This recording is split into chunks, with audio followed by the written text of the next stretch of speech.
Welcome, my fellow brothers, on Rural Hammer. Salut à tous et bienvenue sur Rural Hammer.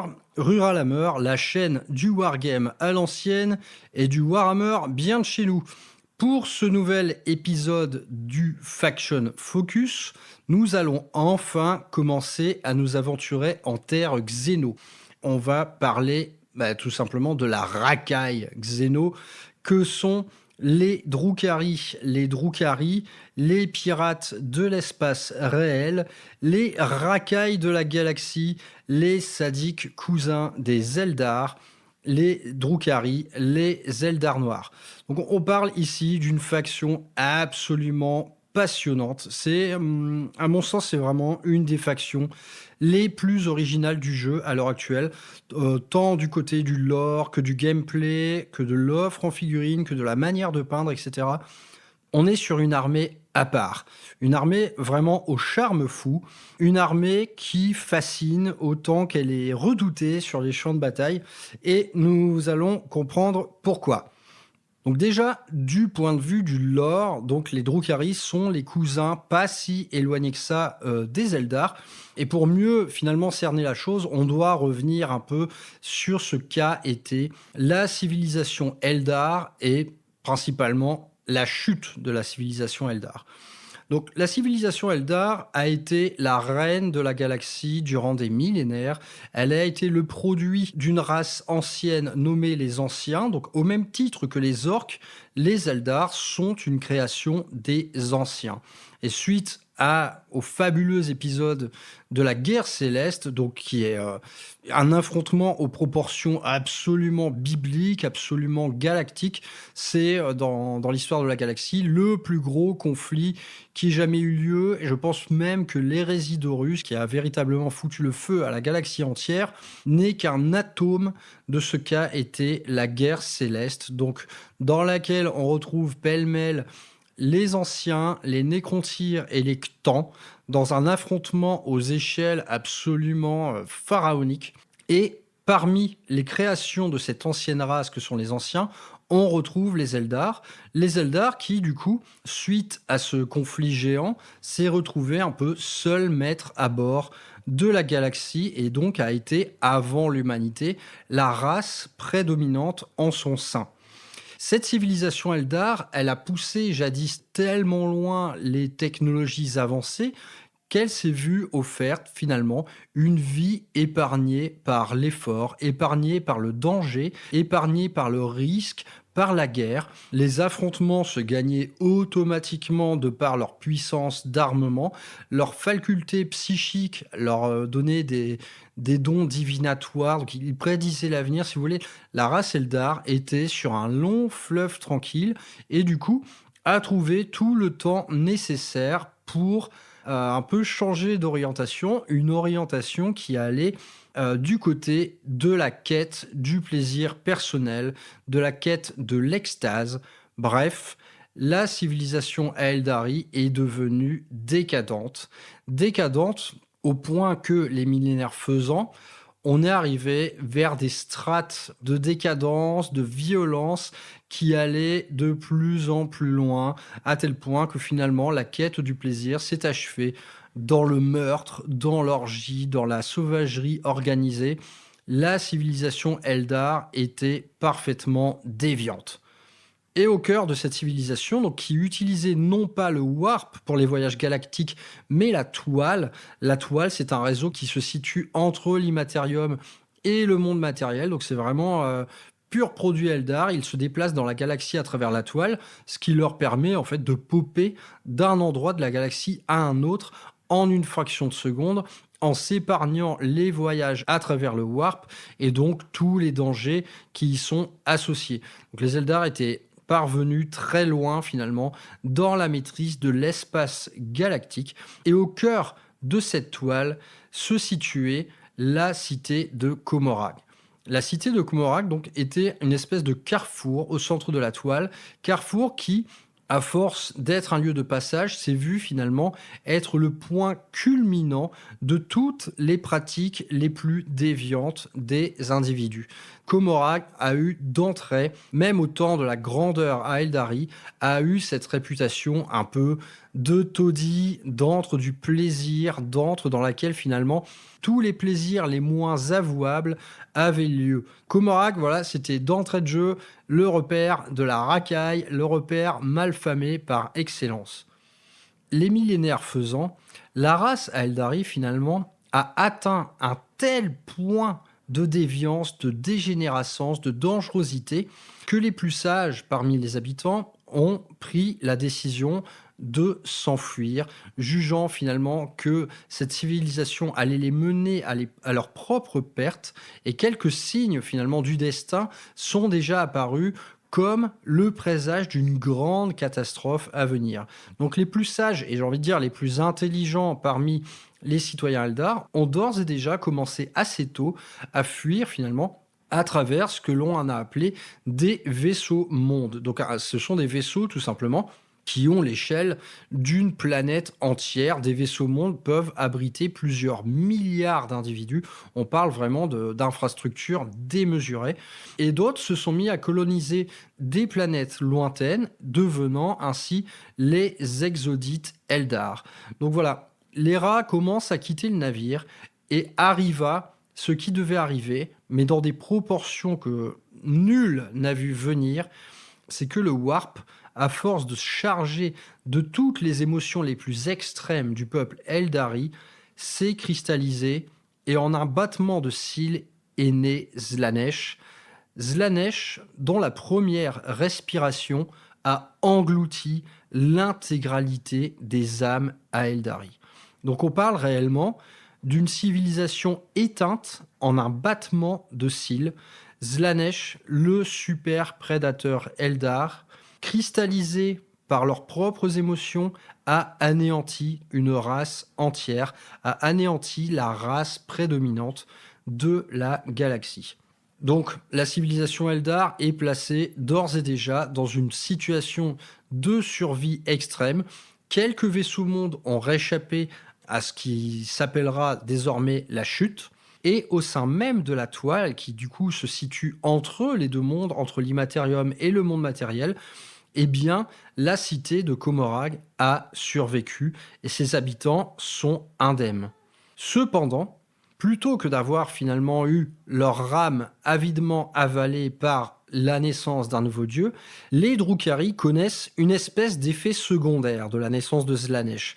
Si les habitants de la cité-port de la toile croyaient s'en être tirés sans conséquence, pensaient en quelque sorte avoir échappé à la fin immortelle de ce nouveau dieu du chaos, ils se faisaient des illusions. L'onde de choc de la gloutonnerie de Slaanesh frappa vraiment toute l'existence et provoqua en fait des changements plus insidieux chez les Aeldari qui sont restés à l'abri dans la toile.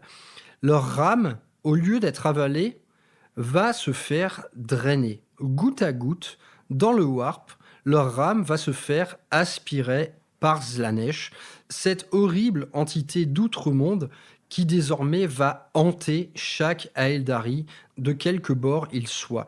Et désormais, Slaanesh aura un nouveau nom auprès de la race Aeldari, il deviendra l'Assoiffé.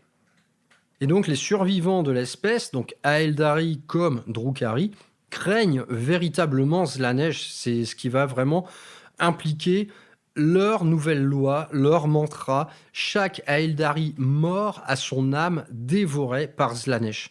Et donc ils vont y remédier, enfin ils vont composer avec cet état de fait de différentes manières. Sur les vaisseaux mondes, on va par exemple greffer sur chaque corps Aeldari une pierre esprit qui va retenir son âme et l'empêcher finalement de s'évaporer dans le warp afin d'y être bouffé.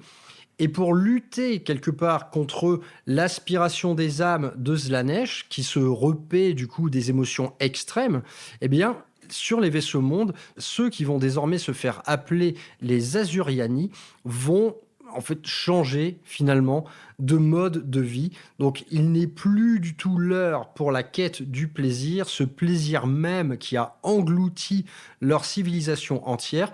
Ils vont désormais pratiquer un peu l'équivalent de notre voie du Bushido, c'est-à-dire répéter encore et toujours le même geste jusqu'à finalement en acquérir une certaine forme d'excellence. Eh bien, les Asuryani, ils vont aller dans plusieurs voies.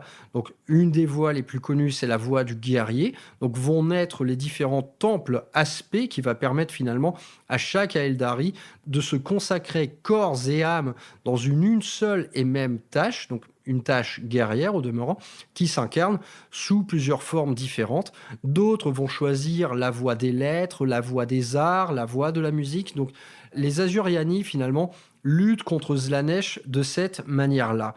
Tandis que les Drukhari, finalement, épargnés par cet apocalypse, vont continuer à faire de Comorragh cette espèce de cité malsaine, cette espèce de cité où l'émotion reine se fait dans le vice, dans la violence, dans la torture, dans le sexe, dans absolument tout.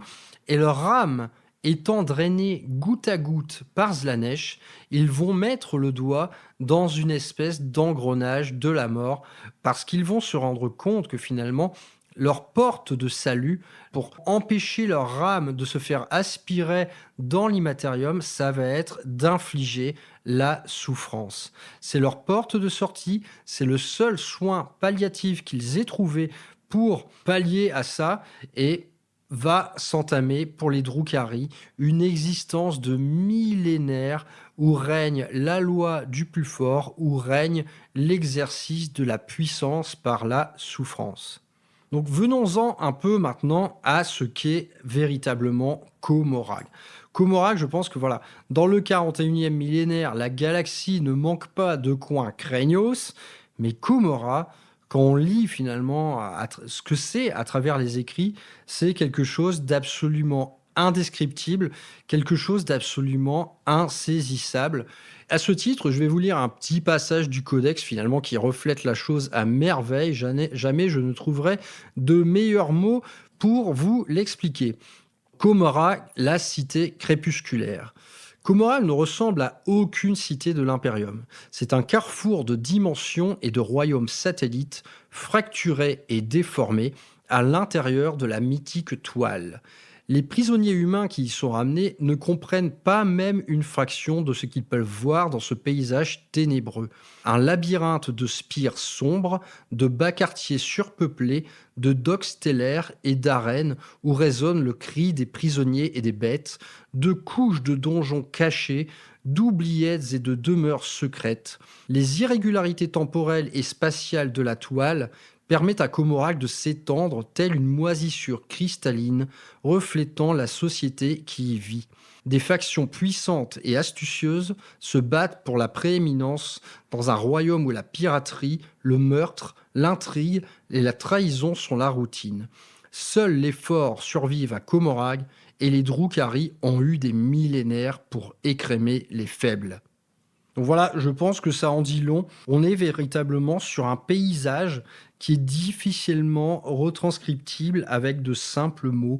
On parle de spires montagneuses en guise d'immeubles.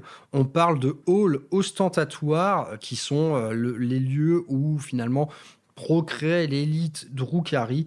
On parle de docks grands comme des lunes, des demeures de seigneurs avec une architecture absolument indescriptible, faite de pics rocheux. Et les fondations de la cité en elles-mêmes sont vraiment un bourbier de taudis, d'impasses et de coupe-gorge où finalement, dans ces bas-fonds, eh bien, règnent, ce sont un peu les retraites abjectes des arcanologistes et des artisans de la chair. Donc Comorragh, vraiment, est un paysage incroyable et de plus qui est vaste, mais comme l'enfer, quoi. On peut absolument pas faire le tour de Comorragh.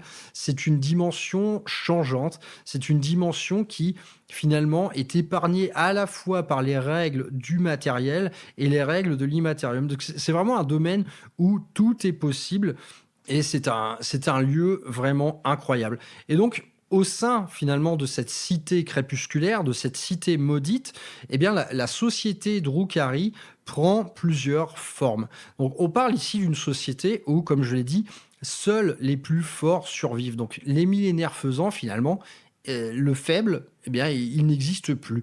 Tout est une histoire de force, de puissance et de domination. Et donc, dans l'organisation finalement sociale de la cité crépusculaire, eh bien, imaginez, vous savez, les grandes sagas mafieuses siciliennes qui parlent voilà, de trahison familiale, d'accès au pouvoir, etc. Eh bien, multipliez la chose par 10 millions et vous avez un aperçu de ce qu'est l'exercice du pouvoir à Comorag. C'est vraiment, on est dans la grande tradition mafieuse où, où chaque signature de document peut finir sur un assassinat. L'accès au pouvoir de ce qui est désormais le grand maître de Comorag, Asdrubal Vect, c'est une énorme saga mafieuse, quoi. C'est vraiment une succession de coups dans le dos, de prises de pouvoir, de putsch politique. Je ne vais pas venir en détail là-dessus, mais si vous êtes curieux de ça, lisez ce qui est l'accès à l'histoire de la prise de pouvoir d'Asdrubal Vect. C'est absolument passionnant. Et donc cette civilisation, enfin, cette société de Comorag, elle s'articule autour de 3 grands axes. Donc naturellement, les citoyens Drukhari choisissent bien souvent la voie de la guerre et donc correspondent avec des cabales. Donc les cabales de Comorag, ce sont des sociétés guerrières. C'est un peu quelque part des grandes familles de nobles dont chacune finalement se dispute le pouvoir donc, et dont la plus puissante est finalement la cabale du cœur noir d'Asdrubal Vect. Donc cette société en cabale, c'est tout simplement l'incarnation de la guerre de clans. Donc ces cabales vivent du pillage de l'espace réel, c'est-à-dire que voilà, ils sortent de la toile pour aller faire de la piraterie dans la galaxie, ramener des esclaves, c'est même une race qui fait beaucoup de commerce, notamment avec d'autres espèces, en premier lieu les Aeldari bien sûr. Mais donc ces cabales, eh bien, finalement, c'est un bousculement d'ordre et d'anarchie et de guerre, soit des guerres intestines pour la conquête du pouvoir au sein même de Comorag, soit des guerres à l'extérieur qui permettent de ramener esclaves, richesses et d'accroître ainsi son prestige. Donc ça, on est vraiment sur la composante guerrière de la société de Comorag. Ensuite, eh bien, on a la partie de la société qui est plus dédiée au divertissement.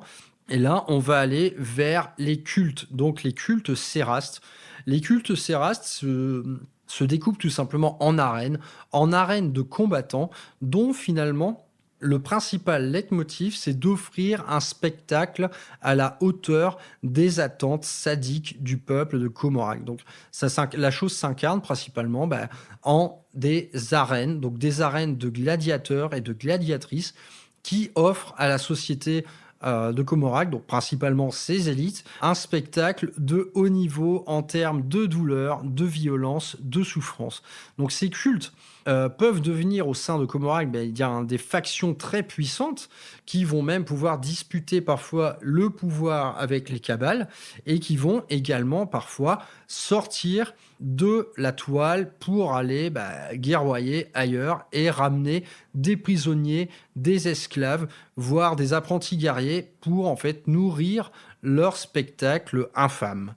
Et dernière grande composante de la société, ce sont, et là vraiment, on parle d'un des trucs les plus dégueulasses de l'univers du 40e millénaire, ce sont les coteries démoncus, donc les artisans de la chair, les ingénieurs de la douleur. Et là, on parle vraiment de quelque chose d'absolument infâme. Donc les coteries des Moncules ont plusieurs fonctions au sein de la société de Comorag. Elles sont déjà en charge des naissances, parce que très très peu de citoyens Drukhari naissent par voie naturelle. Ils naissent tous par des espèces de procédés symbiotiques et génétiques souvent infâmes, et les quelques rares naissant par voie naturelle sont souvent issus de la noblesse ou de l'aristocratie et deviennent ce qu'on appelle des trueborn, ou tout simplement des premiers-nés.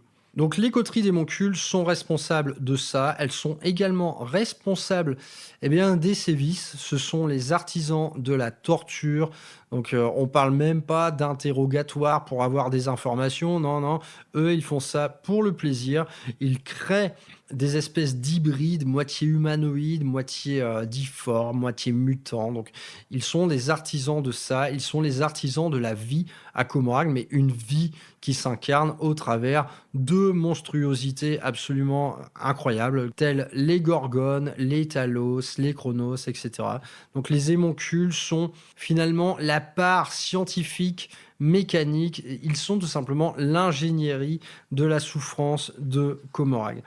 Donc le décor est planté. Suite à ça, naturellement, au sein de la société, vous avez d'autres choses. Vous avez toute une partie qui va vers le mercenariat.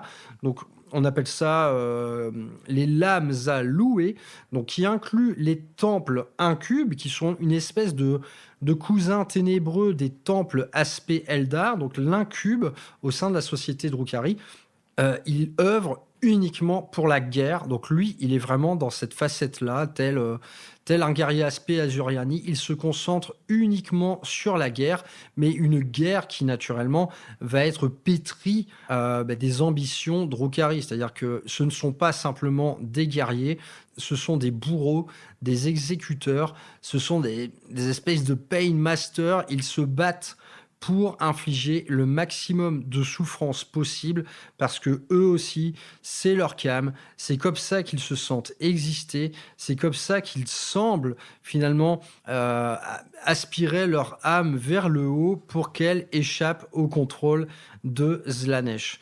Donc on va passer sur toute la partie mercenaire. Il y a beaucoup d'autres castes finalement. Il y a à la fois les fléaux, il y a les mandragores qui sont des espèces de créatures nocturnes. Il y a beaucoup de choses à dire. Mais donc la société de Comorague, à travers ses 3 composantes principales, c'est ainsi qu'elle va s'incarner sur le champ de bataille. C'est-à-dire qu'une armée Drukhari, ce n'est pas une simple armée. C'est une armée qui va pouvoir regrouper toutes les strates de la société de Comorague en une seule et unique faction. Mais en fait, il n'y a pas de règle. Si vous voulez jouer un seul et unique détachement composé uniquement de la société kabbalite, vous pouvez. Votre armée sera uniquement composée de kabbalistes, de lames allouées, des transports associés.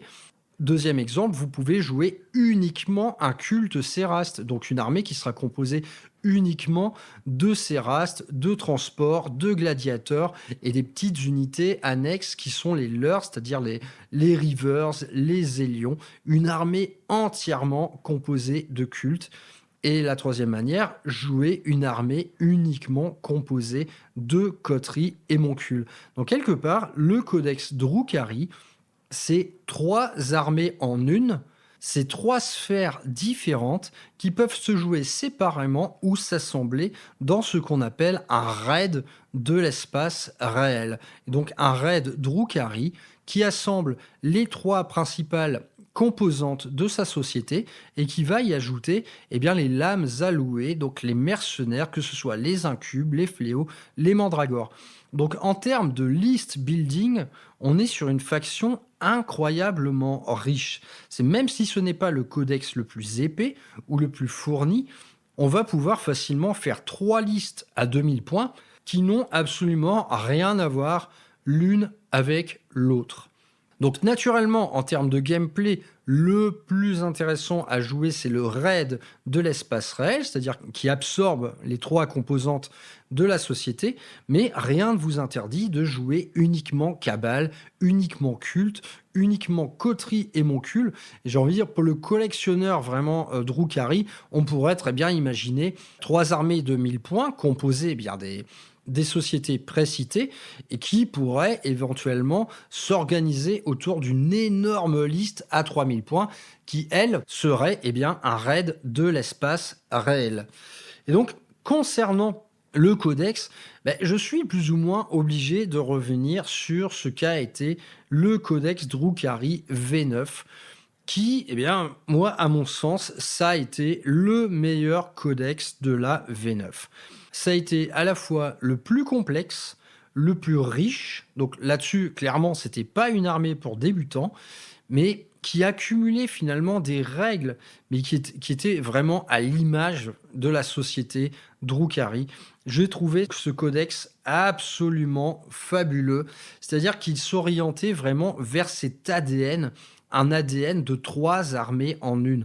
Et donc un détachement de raids dans l'espace réel, il était composé comme tel, c'est-à-dire une partie cabale menée par un archon, une partie culte menée par une succube et une partie coterie menée par un émoncule, le tout avec les services de quelques mercenaires. Donc c'était vraiment un gameplay extraordinairement riche parce que chacune finalement de ces factions incarne un aspect de la guerre différent dans la société Drukhari. Par exemple, les Cabales vont mettre l'accent sur la vitesse et la puissance de feu.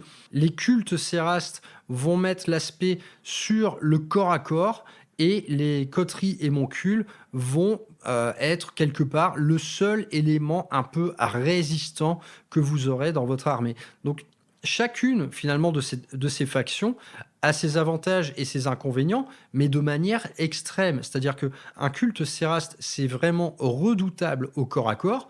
Par contre, on parle de gars, mais qui portent des slips.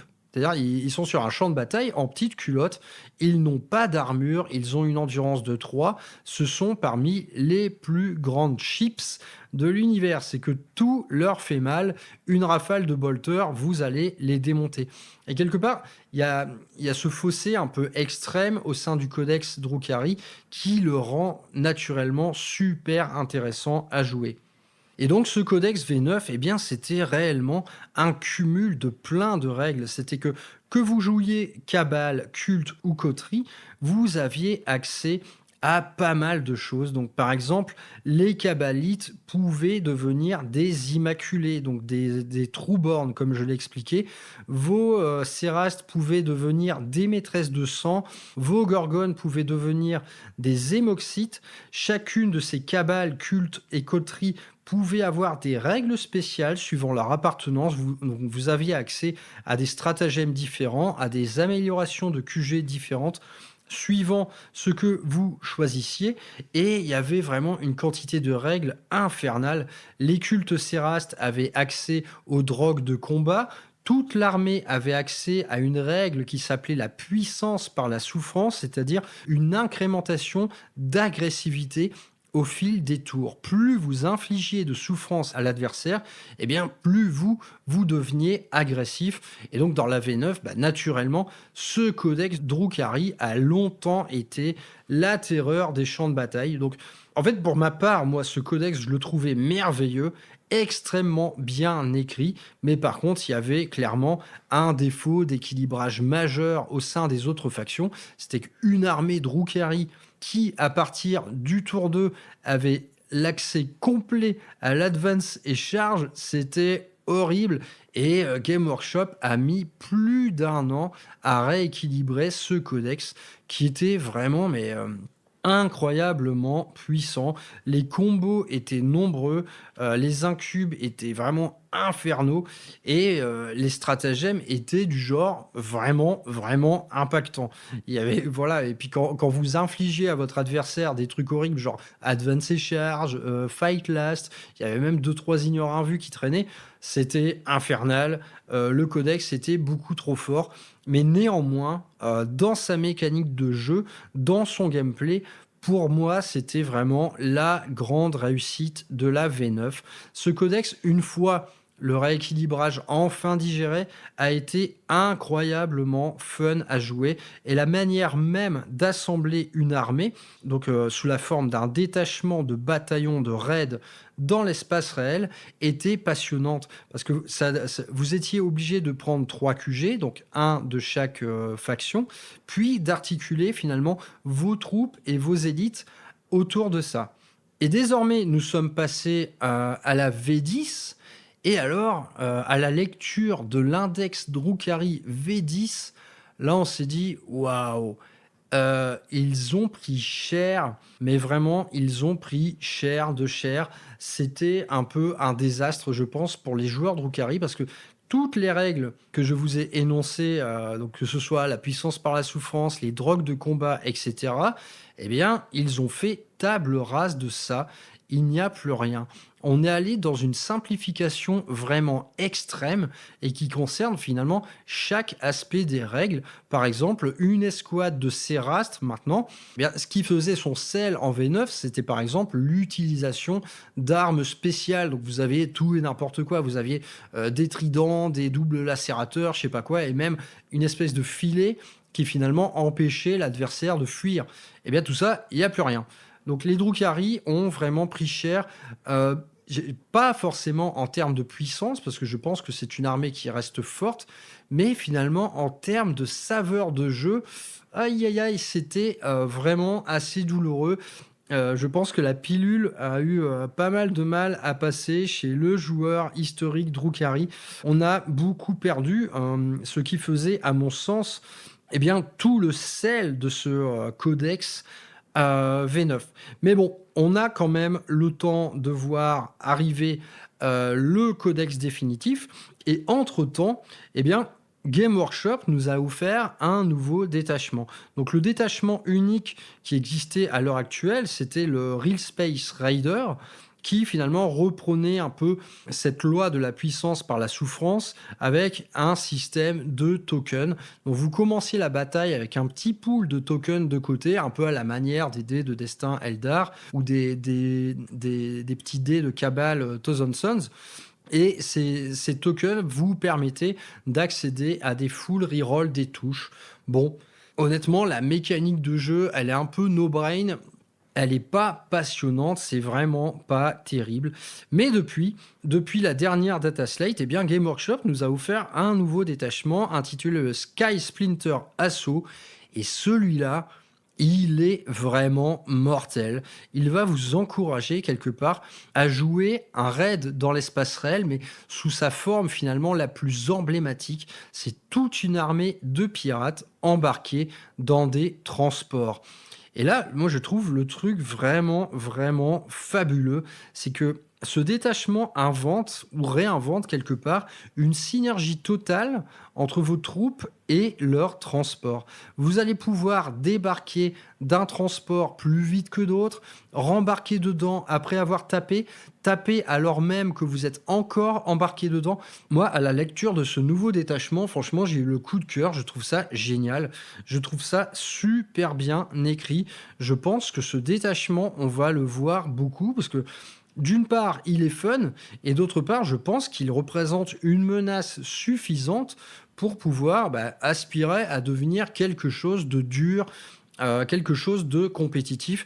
Et franchement, à cette heure, ça ne m'étonnerait pas qu'il y ait beaucoup de listes Drukhari de tournois qui tournent autour de ce nouveau détachement. Donc ça, c'est vraiment un très bon indicateur pour la suite des événements. Là, le fait que Game Workshop nous offre un nouveau détachement alors même que le codex est encore loin d'être prévu, je trouve vraiment que ça va dans le bon sens et on retrouve un peu ce qui fait la nervosité du gameplay Drukhari tel qu'on l'avait connu en V9.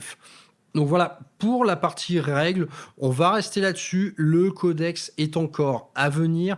Je pense que là, on dispose déjà de 2 détachements qui nous permettent de varier les plaisirs. Bon, là, les listes Drukhari jusqu'à maintenant, on voyait des trucs pas vraiment passionnants. Il y a tout simplement parce qu'il y a des datasheets qui ont pris vraiment cher. Vous savez bien que sur Ruralhammer, ce qui est fort ou pas, on s'en fout. Mais là, ce qui est à noter, c'est quand même une grosse perte de saveur dans le gameplay. C'est tout simple, il y a des unités, on s'imagine mal les jouer tant elles ont perdu finalement en saveur. Les Sérastes, ça ne vaut plus grand-chose. C'est pas que ce soit fort ou pas, c'est que c'est même pas drôle à jouer quelque part. Idem des unités assez exotiques comme les Hélions, les Rivers ou même les Incubes. sont devenues un peu ennuyeuses. On manque un peu de règles spéciales. On a définitivement perdu cette projection incroyable qui était l'Advance et Charge. Voilà, maintenant tout ce qu'on nous donne, c'est des petites relances des touches avec un système de token. Franchement, on pouvait rêver mieux. Mais bon, cela reste un seul détachement. Peut-être que les autres seront, à mon avis, bien plus cool et on pourrait se prendre à rêver, par exemple, dans le futur codex, d'avoir des détachements vraiment liés à une strate de la société de Comorac en particulier. Donc moi, j'aimerais beaucoup voir un détachement full culte, un détachement full cabale, un détachement full coterie. C'est ce qui peut être, à mon sens, le plus intéressant. Et on garderait, par exemple, les détachements Sky Splinter Assault pour jouer un raid dans l'espace réel. Donc vraiment, toutes les pistes, finalement, sont bonnes à prendre. Je pense, voilà, Game Workshop devrait nous faire du bon boulot pour le codex et pour garder, finalement, l'originalité de cette faction-là qui ne se joue vraiment pas comme les autres. Alors, on va parler un peu maintenant figurines. Et donc, les Drukhari, ou jadis les Eldar Noirs, eh bien, ils sont nés durant la V3. Donc, la nouvelle boîte Warhammer 40 000 V3 nous proposait cette nouvelle faction Xeno. Donc, à l'époque, intitulée Eldar Noir. Et donc, on a eu toute une nouvelle armée créée à l'occasion. Et cette armée, honnêtement, à l'époque, elle avait marqué son temps. C'est-à-dire qu'elle inaugurait finalement un design très acéré, très effilé, qu'on avait assez peu vu jusqu'à maintenant dans l'univers de Warhammer 40 000, qui regroupait un peu plus de gros bonhommes, si vous voulez. Et y compris les Eldar des vaisseaux mondes, finalement, avaient une forme d'armure assez classique. Là, avec les Eldar noirs, on changeait vraiment de look. On partait vers à la fois des véhicules et de l'infanterie vraiment acérée. Donc là, il y avait eu les progrès à l'époque, des régiments en plastique qui ont permis un peu quelques excentricités. Donc vraiment des pièces en plastique très effilées, très fines. D'ailleurs, c'était une vraie galère à monter à l'époque. Les Eldar noirs en plastique de l'époque étaient vraiment chauds.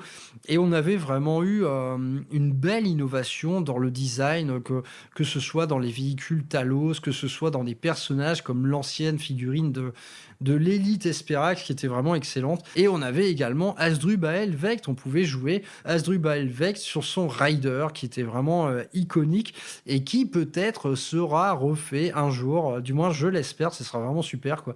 On pourrait imaginer un Asdrubal Vect sur Tantalus. Putain, mais alors là... laisse tomber la figurine de rêve, quoi. C'est assez difficile à imaginer. Mais donc, cette ancienne gamme Drukhari, enfin Eldar Noir, était vraiment très cool à l'époque. Ça dénotait vraiment dans l'univers de 40K. Il y a eu, à mon sens, 2 grandes révolutions dans le design, dans le jeu. Ça a été les Eldar Noirs, que à l'époque j'ai adoré, et puis les taux, que à l'époque j'ai détesté. Ça a été, à mon sens, les 2 plus gros coups, les 2 plus grosses pierres dans la mare en termes de design et d'inventivité, de direction artistique et tout ce qui va avec. Donc désormais, la gamme a été refaite. Alors de mémoire, la gamme actuelle Drukhari, elle date peut-être de 2016 ou 2017. Je peux me tromper.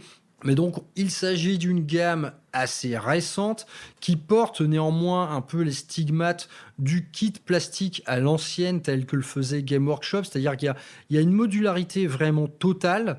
Par contre, en termes d'assemblage, c'est plus compliqué, quoi. Quand vous prenez le kit, par exemple, de Serast, vous avez des jambes, des torses, des bras, mais tout est absolument interchangeable, c'est-à-dire, en gros, c'est marqué dans le mode d'emploi, il y a marqué un gros « démerdez-vous ».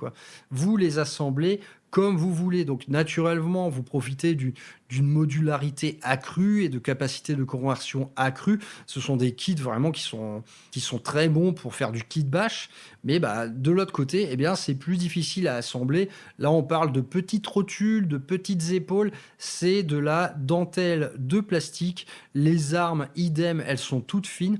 On n'est pas vraiment sur du projet modélisme compatible avec un débutant qui va préférer un peu que on le prenne par la main pour avoir des jambes qui se clipsent bien sur les corps avec des petites empreintes carrées là. Voilà, assembler du Drukhari, c'est pas une mince affaire. Vous avez tous les membres d'équipage des raiders et tout, c'est vraiment compliqué à monter. Ça demande souvent d'être peint séparément. Les Venom, les River, les Hélions, ce kit est une plaie à assembler. Ils sont vraiment extrêmement compliqués à monter. Les mecs, ils tiennent sur leur skateboard avec un orteil ou deux. C'est vraiment de la dentelle de plastique. Ce n'est pas évident du tout. Et bah, le bilan sera le même pour la peinture. On parle vraiment de quelque chose d'assez difficile à peindre. Il y a beaucoup de peau nue, il y a beaucoup de détails, il y a beaucoup de bijoux, il y a beaucoup de pierres. Les raiders, si vous n'avez pas, par exemple, d'aéro, ça va être vraiment compliqué de faire quelque chose de propre. Bref, à tous les niveaux, finalement, que ce soit en termes de stratégie militaire, de modélisme, de peinture, de gameplay, le Drukhari s'adresse quand même, je pense, à un joueur assez expérimenté. Du moins, le codex V9 à l'époque, c'était vraiment pas évident à prendre en main. Naturellement, vous pouviez décider de jouer les trucs les plus forts. Et là, dire le codex était tellement pété à l'époque qu'il n'y avait aucun effort à faire pour quelque part bien jouer. Mais dès lors que le codex a été rééquilibré et donc où on a mis le paquet finalement sur la fragilité des troupes. Donc c'était agression totale mais fragilité extrême. Là, l'équilibre à trouver en gameplay était pas évident. Donc voilà, à tous les niveaux, les Drukhari, c'est quand même du sérieux. C'est quand même du sérieux et la gamme en figurines, elle va pas vous prendre gentiment par la main pour un assemblage qui va se faire sans heurts. Non, vous allez en chier. Les Drukhari, c'est très fin, c'est de la dentelle, c'est vraiment compliqué. Et donc, cette gamme de 2017, enfin de mémoire, hein, vraiment je dis ça de mémoire, eh bien, elle tient encore très bien la route. On note cependant que certaines choses n'ont pas été actualisées. Donc là, on parle de figurines qui datent de la Finecast. On peut trouver par exemple la cour de l'Archon qui n'a pas connu une petite réactualisation. Nul doute que ça viendra. En cette heure, on vient de voir par exemple les nouvelles Mandragore qui sortent sous la forme d'un kit Kill Team. Et on a également, je trouve, là où ça vieillit, là où ça a vieilli le plus finalement, c'est du côté des coteries émoncules où je trouve que les figurines ne sont pas ouf, hormis les Talos que je trouve excellents, le reste a un peu vieilli. Et donc moi, pour ma part, pour ma coterie émoncule, eh bien, je suis allé voir ailleurs. Je suis allé voir chez un fabricant de figurines du coup différent, qui est Artel Miniatures. Donc Artel Miniatures, eh bien, il fait plein de figurines tout simplement. Et donc il a une gamme un peu d'Eldar maléfique, donc une faction qu'ils ont nommée les anciens Voidborn. Eh bien, cette gamme est absolument fantastique pour faire de l'émoncule, par exemple. Du coup, j'ai jeté mon dévolu là-dessus pour faire ma petite coterie. Et, eh bien, avec toutes ces figurines, donc je pense qu'on va en voir certaines actualisées pour la V10. Hein, je pense que voilà, là, ils nous font les Mandragores. Je pense que ce qui suivra, c'est la cour de l'Archon. Là, on peut rêver d'une superbe cour de l'Archon, ce sera génial. Et pourquoi pas quelques actualisations du côté des émoncules. Mais globalement, la gamme de figurines est tout à fait cool. Et donc, un projet Drukhari, il prend quelle forme? Eh bien, comme je vous l'ai dit, il peut s'incarner à travers le choix d'une seule faction en particulier, donc Cabal, Culte ou Coterie Émoncule. Il peut s'incarner sous la forme d'un raid dans l'espace réel, donc qui regroupe un petit peu tout le monde. Il peut également se jouer avec pas mal de lames allouées, donc mercenaires, mais il peut encore se jouer avec des alliés harlequins ou tout simplement être la composante d'une armée Inari. Donc là, vous voyez, le champ des perspectives, si vous voulez, il est absolument infâme. Il y a moyen de jouer Drukhari de 36 manières différentes. Et c'est ça, justement, qui fait, à mon sens, tout le sel de ce projet. C'est que c'est quelque chose de faramineux.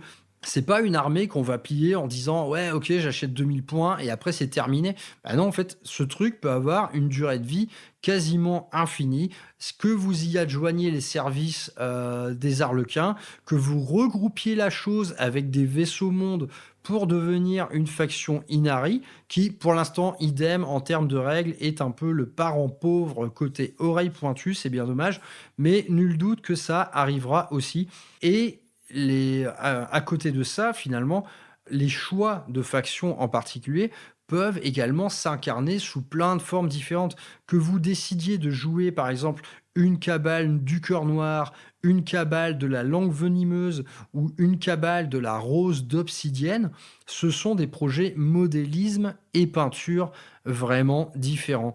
Donc, à l'époque, en V9, on avait des règles un peu custom, par exemple, pour pouvoir créer sa propre cabale. Bien, nul doute qu'on pourra encore le faire en V10, même si ça s'incarnera de manière différente. Mais donc, dans la société Drukhari, les cabales et les cultes sont innombrables et vous pouvez tout simplement vous adonner, enfin laisser libre cours à votre imagination pour créer eh bien la faction Drukhari, l'armée Drukhari de vos rêves. Donc voilà, je pense qu'on commence un peu à avoir fait le tour de tout ça. Vous voyez tout simplement que les Drukhari, c'est un gros morceau. C'est un énorme projet modélisme, c'est un énorme projet peinture, c'est un projet de list building qui peut s'incarner sous 36 façons différentes et qui peut être étirable à volonté. Vraiment, l'armée Drukhari peut être une armée qui vous suit pendant des années à force d'enrichissement, à force de changement de liste. Voilà, c'est comme on n'a jamais finalement fini de jouer Space Marine. Eh bien, les Drukhari, c'est pareil. Et je trouve que c'est ce qui fait de cette faction quelque chose de fabuleux. C'est un codex avec relativement peu d'entrées, mais qui va pouvoir s'incarner à travers des listes à l'ADN complètement différents. Et en termes de gameplay, on est vraiment sur, je pense, l'armée la plus nerveuse de l'univers. C'est assez fantastique de jouer avec des transports qui peuvent littéralement traverser la table avec des advances automatiques de 6. Moi, voilà, je trouve ça génial. Là, on a le nouveau détachement qui vraiment synergise fabuleusement les troupes avec leur transport. Moi, c'est vraiment celui que j'ai envie de jouer. Et voilà, les Drukhari, c'est parfait. C'est vraiment, il y a une personnalité de fou là-dedans. C'est en termes d'essence du mal, je trouve que on est sur le haut du podium du 41e millénaire. Naturellement, on peut trouver toujours pire. Par exemple, jouer une armée démoniaque. Là, évidemment, enfin, plus evil tu meurs, quoi. C'est vraiment la malfaisance incarnée. Mais les Drukhari, en fait, ils ont ce petit truc en plus. Ils sont des Eldar, donc ils sont une race capable de raffinement. Et là, finalement, où les cousins des vaisseaux mondes usent de ce raffinement dans les arts et dans la voie du guerrier, eh bien, les Drukhari usent de raffinement dans la douleur. Et c'est ce qui les rend véritablement dérangeants. C'est ce qui les rend véritablement uniques. C'est que on a ce raffinement dans la violence. Je pense que c'est voilà, le raffinement dans la violence, je pense que c'est ce qui définit le mieux les Drukhari qui s'incarnent vraiment au sein d'unités hyper charismatiques. Enfin, voilà, vous allez pouvoir jouer des grotesques qui sont des espèces d'énormes amas de chair putride, un peu biomécanisés, remplis de fluides empoisonnés. Vous avez également accès à pas mal de bestioles. On les voit jamais sur table, mais ça, idem, c'est quelque chose qui pourrait éventuellement s'actualiser dans la V10. Donc le Bellware, qui est une espèce de maître des bêtes, qui regroupe bien des stymphales, des chimères, des énormes bêtes griffues. Vous avez ensuite ce département incroyable d'attaque rapide qui regroupe les Reavers, donc les écumeurs et les hélions, qui sont un peu des danseurs acrobatiques munis de lames sur des motojets ou des skateboards, quoi. Enfin, c'est génial. Les fléaux également sont hyper charismatiques et la partie émoncule qui a vraiment une énorme personnalité. Si vous jouez une liste avec par exemple beaucoup de Talos et de Chronos, franchement sur table, ça a une gueule terrible, quoi. Et idem, les Drukhari, à mon sens, sont les rois des transports. Je trouve qu'ils ont vraiment, pour moi, ils ont les meilleurs transports du jeu. Certes, ils sont fragiles, mais ils vous offrent des règles absolument délirantes, quoi. Que ce soit le Venom ou le Saccageur, ce sont des transports qui ont une grosse puissance de feu, une grosse rapidité et qui synergisent super bien avec vos troupes embarquées, qui va les rendre encore plus agressives. Donc, il y a 30 000 façons de jouer Drukhari. Actuellement, principalement, j'ai envie de dire, dans les milieux durs, on voit des listes Drukhari, mais justement qui ont perdu, je trouve, cet ADN incroyable de raid dans l'espace réel. Là, vous allez affronter des listes où en face, il y a 25 lances de ténèbres. Enfin, là, contre ça, si vous voulez, ça sert à rien de sortir un Dreadnought. Il va se faire atomiser en une seule phase de tir. Il y a des façons, à mon sens, bien plus fun, bien plus fluff également, de jouer Drukhari. Et on a hâte, finalement, que l'offre s'étoffe. On a envie de jouer une cour de l'Archonte. On a envie de jouer un nouveau kit grotesque qui soit d'une violence terrible. On a envie de plein de choses et donc là-dessus, eh bien, on doit faire un pari sur l'avenir. Que seront les Drukhari en V10 ? Pour l'instant, c'est décevant. Malgré ce nouveau détachement qui est vraiment excellent, je trouve que la plupart des datasheets ont quand même beaucoup perdu en saveur, que ce soit au niveau des personnages ou au niveau des unités. Honnêtement, pour l'instant, je ne vois que les guerriers kabbalites qui s'en sortent très bien. Ils ont toujours ces règles d'armes empoisonnées, ça c'est très cool. Ils ont toujours un excellent armement, une grosse puissance de feu. On aimerait voir revenir, par exemple, du côté des Sérastes, on aimerait quand même voir revenir les drogues de combat qui pouvaient avoir des effets aléatoires. C'était vraiment très sympa. On aimerait également revoir les incubes en tant que maître exécuteur.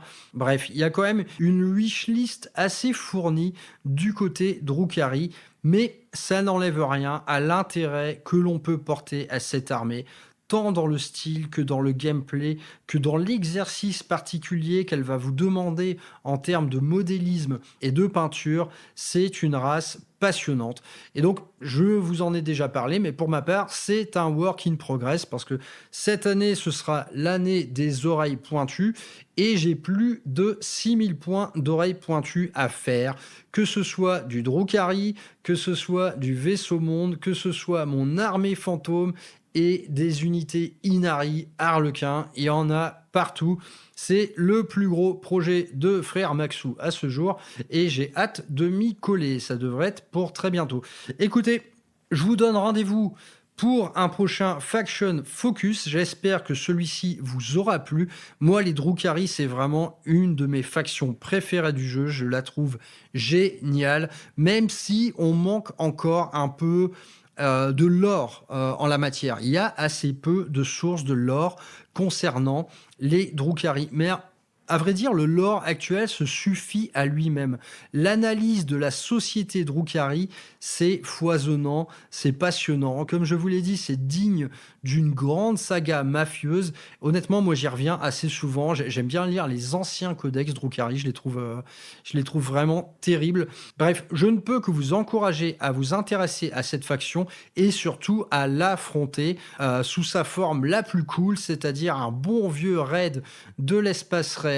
N'affrontez pas, si vous voulez vous amuser, n'affrontez pas une liste optimisée Drukhari parce que c'est tout simplement un cauchemar. Ne faites pas ça. Si vous voulez faire du narratif, une petite partie fun, n'affrontez pas une liste optimisée Drukhari. Vous aurez 45 lances des ténèbres face à vous. C'est du pur délire. C'est une puissance de feu insoutenable. Donc ne faites pas ça chez vous. Affrontez une belle liste Drukhari, bien lore, bien fluff, bien comme il faut. Vous allez vous régaler. Voilà. Je vous dis à plus tard. C'était la fin de ce Faction Focus. Retrouvez-moi sur les petits réseaux. Enfin, à vrai dire, je n'en ai qu'un. Retrouvez-moi sur Instagram pour causer peinture et modélisme sur la page Brother Maxou Painting. Je vous dis à plus tard et portez-vous bien.